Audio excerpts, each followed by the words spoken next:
Hello students, आज हम लोग इस वीडियो में moving charges and magnetism chapter का एमसीक्यू करेंगे। इसके पहले आपका 3 वीडियो अपलोड हो चुका है, आपका फर्स्ट चैप्टर, सेकंड चैप्टर और थर्ड चैप्टर का। ठीक है, तो आई थिंक आपने तीनों वीडियो देख लिया होगा। ये आपका चौथा वीडियो है, मूविंग चार्जेस और मैग्नेटिज्म, यानी चौथा चैप्टर है आपका। क्लास 12 में आप देखिएगा एनसीईआरटी में, तो ये 4 नंबर का चैप्टर पड़ता है।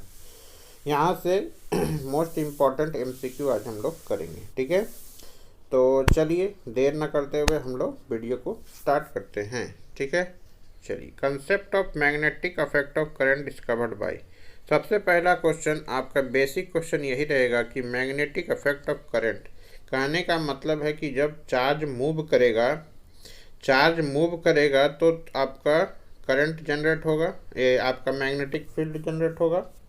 तो उस चीज़ को डिस्कवर किसने किया था? क्या न्यूटन ने किया था, ऑर्स्टेड ने किया था, या कूलम ने किया था, या इनमें से कोई नहीं? तो यहाँ देखिए आपका जो आंसर होगा, ऑर्स्टेड साहब ने ये किया था। इनका पूरा नाम होगा हैंस क्रिश्चियन।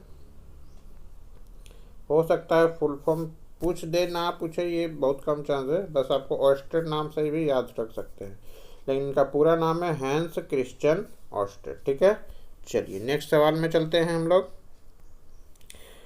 नेक्स्ट सवाल है आपका, expression for magnetic force on moving charge in magnetic field.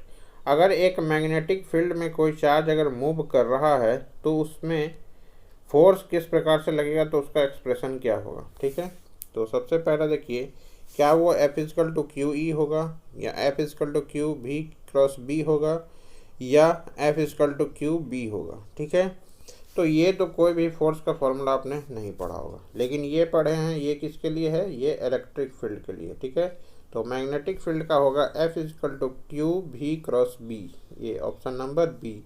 और जब इसको क्रॉस प्रोडक्ट हटाते हैं तो क्या लिखते हैं हम लोग? तो ये भी एक फार्मूला बनता है, क्यू भी बी साइन थीटा। तो इसमें से आपका न्यूमेरिकल कब बनता है या फिर ऑब्जेक्टिव कब बनता है? जब पूछा जाएगा कि आपका फोर्स जीरो कब कब होगा, तो साइन जीरो का वैल्यू जीरो होता है, साइन पाई का वैल्यू जीरो होता है। तो उस कंडीशन में क्या होगा कि आपका जीरो हो जाएगा फोर्स। ठीक है, तो इस प्रकार से भी आपका न्यूमेरिकल ऑब्जेक्टिव आ सकता है। ठीक है, चलिए नेक्स्ट सवाल देखते हैं। Lorentz force is related to magnetic force, electric force, magnetic force plus electric force, या ग्रेविटेशनल फोर्स?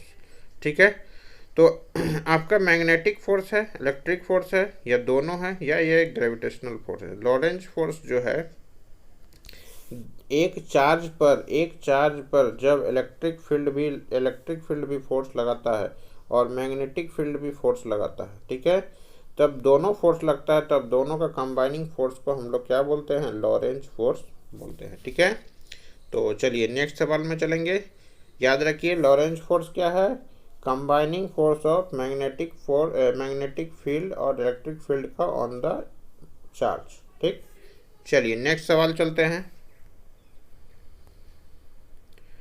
अगला सवाल है आपका, an electron enters perpendicular to a uniform magnetic field, the path of the electron will be. जब कोई electron perpendicularly uniform magnetic field में enter करेगा तो उसका पाथ कैसा होगा?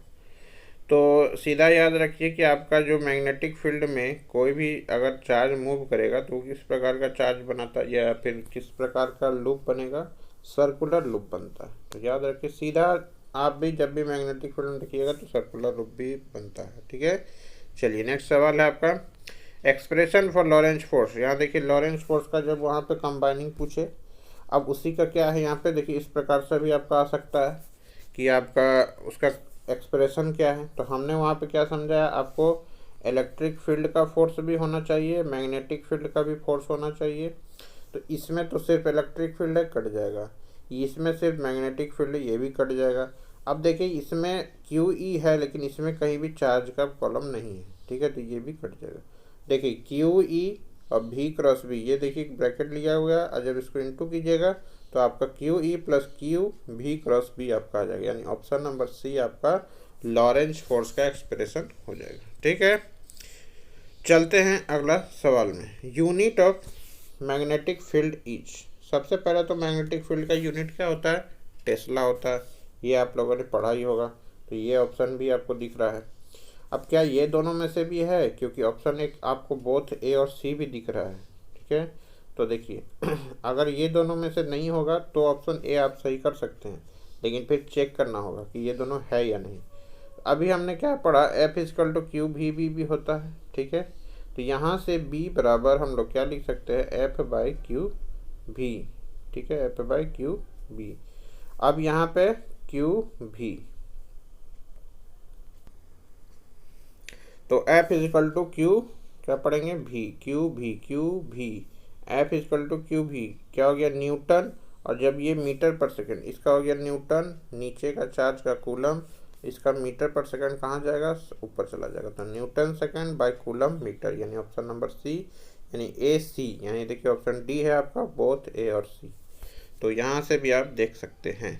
अब अगला एक रिलेशन देखिए दिया गया है आपका, जो होता है गॉस में भी हम लोग क्या लिखते हैं, आपका फॉर्म, आपका यूनिट हम लोग लिखते हैं मैग्नेटिक फील्ड का। तो उसमें पूछा गया है कि आपका 1 गॉस कितने टेस्ला के बराबर होता है। तो याद रखिए 1 गॉस आपका 10⁻⁻⁴ टेस्ला के बराबर होता है, ठीक है।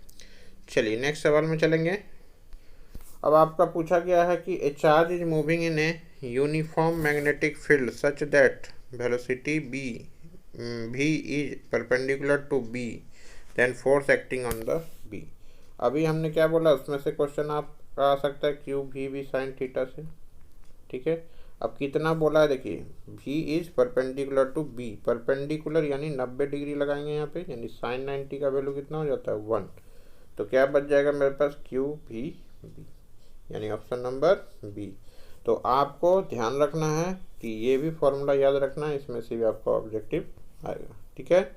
चलिए नेक्स्ट सवाल है, dimension of magnetic field B is, dimension क्या होगा मैग्नेटिक फील्ड का, क्या वो MLT होगा, क्या वो MTA होगा, क्या वो MT-2 और A-1 होगा। तो देखिए सबसे पहले तो आप यूनिट जो पढ़े मैग्नेटिक फील्ड का, उसी से आप निकालिए, क्या पढ़े, newton second by coulomb metre पढ़े, ठीक है। तो इसका हम लोग पढ़ेंगे क्या, MLT-2 और सेकेंड का फिर L लिखेंगे, आपका T लिखेंगे, ठीक है।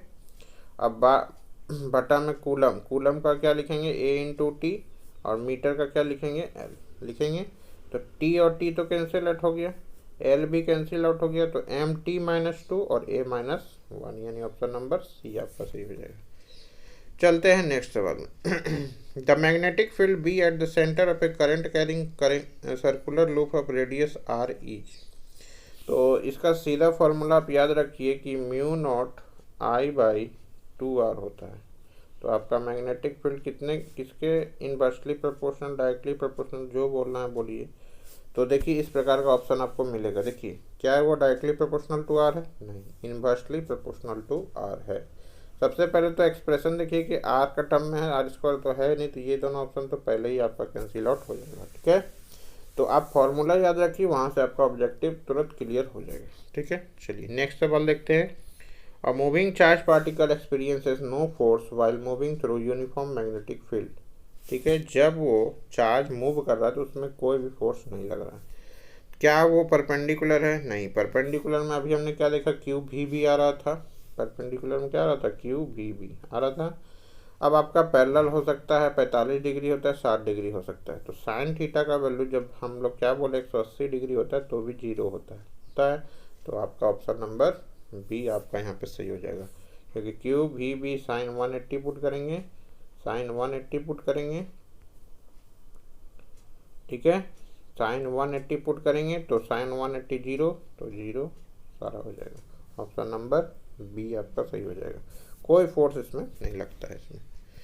अगला है आपका, ए charge particle is moving on circular path with velocity v in a uniform magnetic field b, if velocity of the charge particle is double and strength of magnetic field is halved, then radius, जब वो circular path बनाएगा तो उसका radius क्या होगा। सबसे पहले तो रेडियस का फॉर्मूला याद रखिए, वो होता है mv/qb,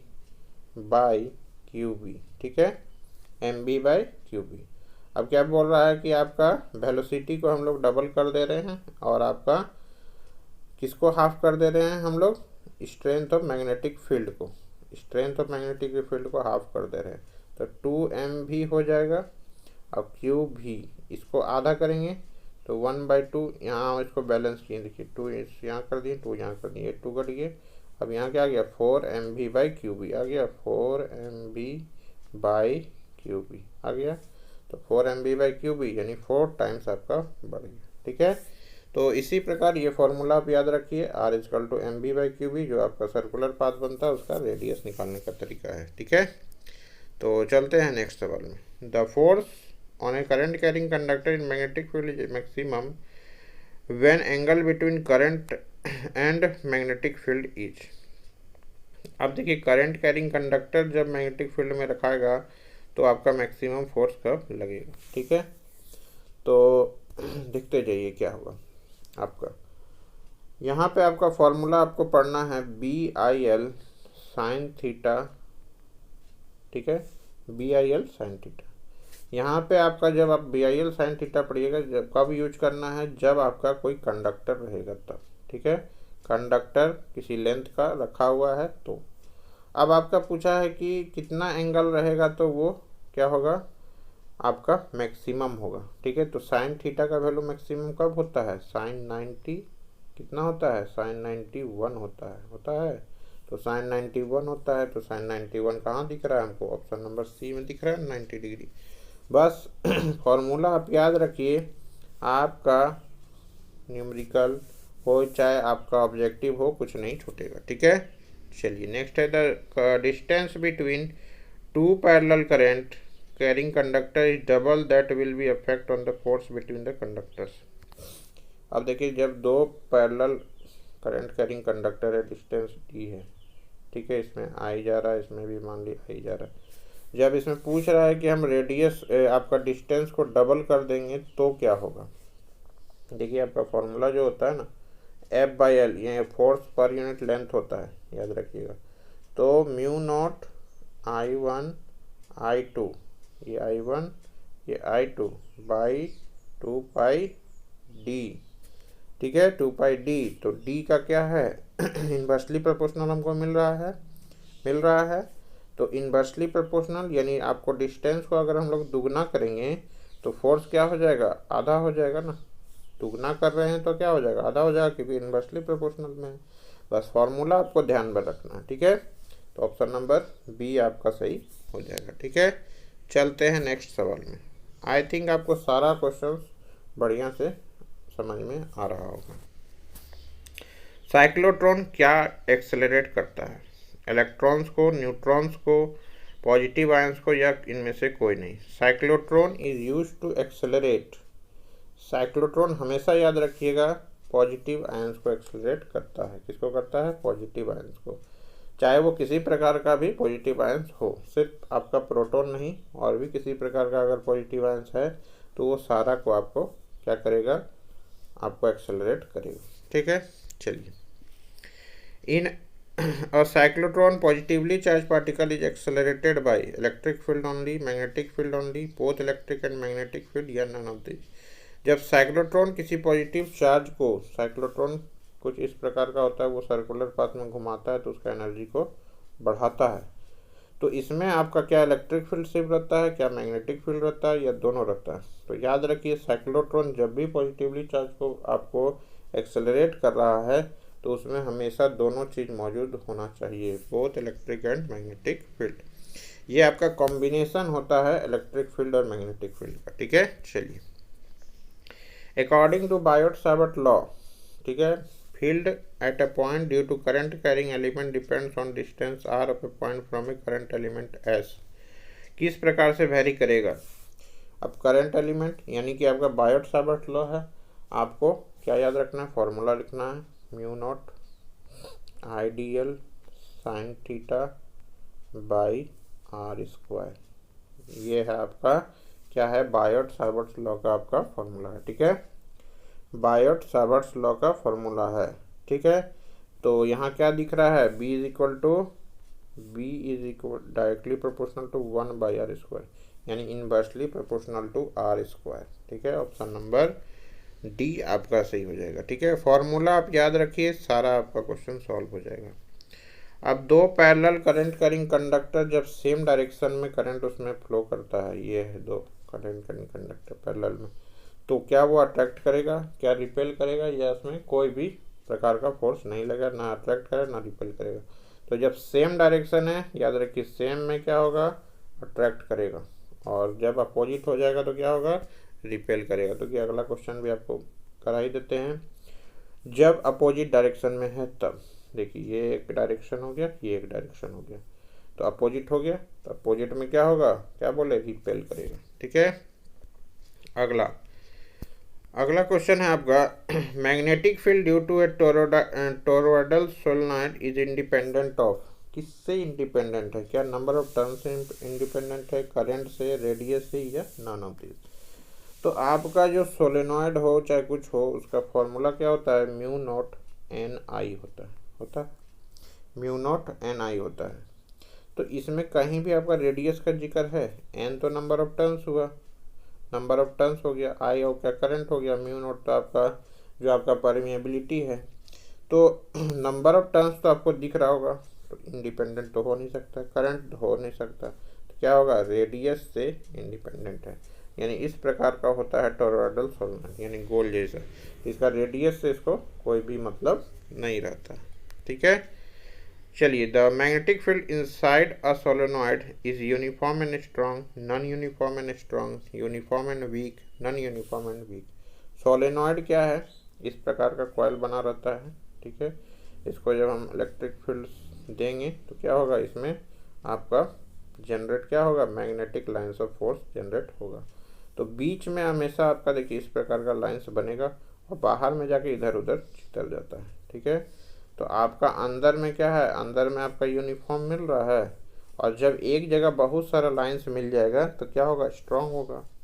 तो यूनिफॉर्म एंड स्ट्रॉन्ग। अब जब बाहर में पूछेगा तो यूनिफॉर्म होगा लेकिन वीक होगा, क्योंकि ये देखिए बाहर पूछेगा तो क्या होगा, बाहर चला जा रहा है, सब एक दूसरे को अलग हो जा रहा है। ठीक है, क्योंकि ये बाहर जाके क्या बनाएगा, सर्कुलर पाथ बना लेगा। ठीक है। तो चलते हैं नेक्स्ट सवाल में। Torque on current carrying loop in a magnetic field is related to current, area of coil, या मैग्नेटिक फील्ड, या ऑल ऑफ दिस। तो टॉर्क का फॉर्मूला याद रखिएगा, I A B sine theta होता है। ठीक है, I A B sine theta. तो यहाँ पे देखिए करंट भी है, ठीक है, आपका एरिया भी है, और आपका मैग्नेटिक फील्ड भी है। तो क्या होगा, ऑल ऑफ दिस। फार्मूला हम आपको सारा फार्मूला भी रिवाइज कराते जा रहे हैं, डायरेक्ट हम आंसर नहीं बता दे रहे हैं कि यही होगा, हम आपको फार्मूला के साथ बता रहे हैं, इसीलिए आपको कोई भी कन्फ्यूजन नहीं होना चाहिए। अगला है, torque on current carrying loop is the cross product of magnetic moment and magnetic field and current and area of loop, या नॉन ऑफ दी। तो जब याद रखिए, टॉर्क एक प्रकार से और निकालते हैं हम लोग, एम क्रॉस बी। ठीक है। तो एम आपका मैग्नेटिक मोमेंट हो जाता है, और बी आपका मैग्नेटिक फील्ड हो जाता है, यानी ऑप्शन नंबर ए आपका सही हो जाएगा। अगला सवाल चलेंगे, मूविंग कॉइल गैल्वेनोमीटर। हमने क्या बोला था, जब इलेक्ट्रिसिटी पिछला चैप्टर पढ़ाया था तो आपको बोले थे कि आपका गैल्वेनोमीटर जो है आपको आगे मिलेगा देखने के लिए। ठीक है। तो moving coil galvanometer works on the principle of that a current carrying coil placed in a magnetic field experiences a force and torque, या none of these। तो जब भी कॉइल एक प्रिंसिपल क्या प्रिंसिपल है इसका, करंट कैरिंग कॉइल जब भी एक मैग्नेटिक फील्ड में रहेगा तो उसमें क्या लगेगा, उसमें टॉर्क एक्सपीरियंस होता है, इसीलिए वो क्या होता है, गैल्वेनोमीटर में यूज होता है। गैल्वेनोमीटर का काम क्या है, इसका काम क्या है, डिटेक्ट करता है करंट है या नहीं, सर डिटेक्ट का काम है इसका। ठीक है। अगला सवाल चलेंगे, current sensitivity of galvanometer inversely proportional to. ठीक है। याद रखिए करंट सेंसिटिविटी क्या है, तो करंट सेंसिटिविटी का फॉर्मूला आप याद रखिए, थीटा बाई आई। ठीक है। करंट सेंसिटिविटी इसी को बोलते हैं, और ये होता है N A B by C. ठीक है, ये आपका फॉर्मूला हो गया, N A B by C. C आपका हो गया torsional constant, N number of turns, A आपका एरिया, बी हो गया मैग्नेटिक फील्ड। तो इनवर्सली प्रोपोर्शनल किसके हो रहा है, सी कांस्टेंट यानी टॉर्सनल कांस्टेंट, यानी ऑप्शन नंबर डी। कहीं आपको हो सकता है स्प्रिंग कांस्टेंट भी मिल जाएगा यहाँ पे, तो ध्यान रखिएगा, टॉर्शनल के जगह पे स्प्रिंग कांस्टेंट भी हो सकता है, आपको ऑप्शन में मिलेगा। ठीक है, चलते हैं नेक्स्ट सवाल में। अब moving coil galvanometer can be converted into an ammeter. Ammeter में कैसे चेंज करेंगे?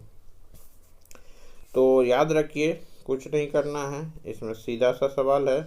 क्या करना रहता है, गैल्वेनोमीटर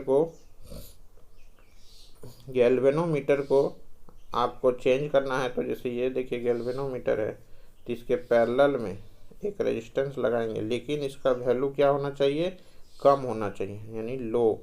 और इसका दूसरा नाम क्या होता है, शंट बोलते हैं इसको, शंट रेजिस्टेंस बोलते हैं। यानी ऑप्शन नंबर बी आपका सही हो जाएगा। ठीक है, चलिए नेक्स्ट सवाल है। When a particle having a charge E and mass m moves with a velocity v in a magnetic field which is applied perpendicular to the motion to the particle, what is the radius of its path in the magnetic field? हम क्या बोले थे आपका क्या होगा, radius M V by Q B, सारा चीज़ आपको मिल जाएगा। बस क्या याद रखना है, यहाँ पे चार्ज ई है, तो चार्ज के जगह पे क्या लिख देंगे, M V by E B. देखिए M V by E B आपको मिल जाएगा। तो बस आपको ध्यान रखना है, फॉर्मूला आपका कोई भी आपका ऑब्जेक्टिव छूटने वाला नहीं है, ऑप्शन नंबर टी। बाकी तो हम सारा चैप्टर का आप करा ही दे रहे हैं। अब moving coil galvanometer can be converted into, अब देखिए क्या बता रहा है कि वोल्ट मीटर में कैसे चेंज करेंगे। अभी तो हमने एम मीटर में चेंज करने के लिए बताया कैसे चेंज करेंगे। अब आपको पूछा जा रहा है कि गैल्वेनोमीटर को वोल्ट मीटर में कैसे चेंज करेंगे। ठीक है, तो गैल्वेनोमीटर को वोल्ट मीटर में कैसे चेंज करेंगे, तो आपको गैल्वेनोमीटर लगाना है, उसके साथ आपको एक सीरीज में ही रेजिस्टेंस लगा देना है, लेकिन सीरीज में लगाने के साथ साथ यहाँ पे उल्टा हो जाएगा, वहाँ लो लगा रहे थे, लेकिन यहाँ क्या लगाएंगे हम लोग, हाई रेजिस्टेंस लगाएंगे, वैल्यू का ज़्यादा, यानी रेजिस्टेंस का वैल्यू क्या होना चाहिए, ज़्यादा से ज़्यादा आप लगाइए। ठीक है, तभी आपका वोल्ट मीटर तैयार होगा। और वोल्ट मीटर का काम क्या है कि वो वोल्टेज को मेजर करता है। ठीक है, यानी ऑप्शन नंबर सी आपका सही हो जाएगा। अगला सवाल देखेंगे, if number of turns in a moving coil galvanometer increase, तब उसका सेंसिटिविटी में क्या फ़र्क पड़ेगा। ठीक है, तो सेंसिटिविटी में क्या फ़र्क पड़ेगा, आपको हम क्या बोल रहे हैं कि नंबर ऑफ टर्न्स को बढ़ा दे रहे हैं। तो नंबर ऑफ टर्न्स बढ़ा देने से क्या हो जाएगा, सेंसिटिविटी का फॉर्मूला अभी हम लोगों ने पढ़ा, NAB/C, तो डायरेक्टली प्रोपोर्शनल है, आपको दिख रहा होगा कि डायरेक्टली प्रोपोर्शनल है। तो नंबर ऑफ टर्न्स को अगर बढ़ाएंगे तो क्या हो जाएगा, आपको इंक्रीज कर जाएगा। बस आपको फॉर्मूला याद रखना है, कोई भी आपका ऑब्जेक्टिव नहीं छूटने वाला है, बस इतना ही ध्यान रखिए। अगला सवाल है आपके लिए last but not the least, यानी कि ये चैप्टर का आखिरी सवाल नहीं है, क्योंकि आगे भी वीडियो आपको मिलेगा जो आपका प्रीवियस ईयर क्वेश्चन हम आपको कराएंगे। ठीक है, तो अगला सवाल है resistance of ideal ammeter. Ideal ammeter का आपका क्या होगा, ये आपको बताना है। आइडियल एम मीटर का क्या होगा आपका रेजिस्टेंस, क्या वो इन्फिनाइट होगा, क्या वो 0 होगा, क्या वो 1 ओम होगा या 10 ओम होगा। तो याद रखिए आइडियल एम मीटर होगा, आइडियल एम मीटर यानी कि उसका इंटरनल रेजिस्टेंस, कोई भी चीज़ अगर आइडियल है उसमें रेजिस्टेंस है तो क्या होना चाहिए, 0 होना चाहिए। तो आइडियल के लिए क्या हो जाएगा, 0 रेजिस्टेंस उसमें होना चाहिए। तो आई थिंक ये वीडियो आपको काफ़ी बेहतर लगा होगा, और ये बहुत ही अच्छा वेरी बोल सकते हैं वेरी इंपॉर्टेंट MCQ यहाँ से हम आपको दे रहे हैं। तो इसी प्रकार का आगे भी चैप्टर्स का आपको मिलेगा। सभी चैप्टर्स का वीडियो आपको रेगुलर इंटरवल पर मिलते रहेगा, इसीलिए रेगुलर विजिट करते रहें आपको, और भी बच्चों को इससे जोड़ते रहें ताकि सभी का अच्छा मार्क्स आपका एग्ज़ाम में आ सके। जो भी हम MCQ करा रहे हैं इसके बाहर आपका नहीं जाने वाला है। ठीक है, धन्यवाद, थैंक यू फॉर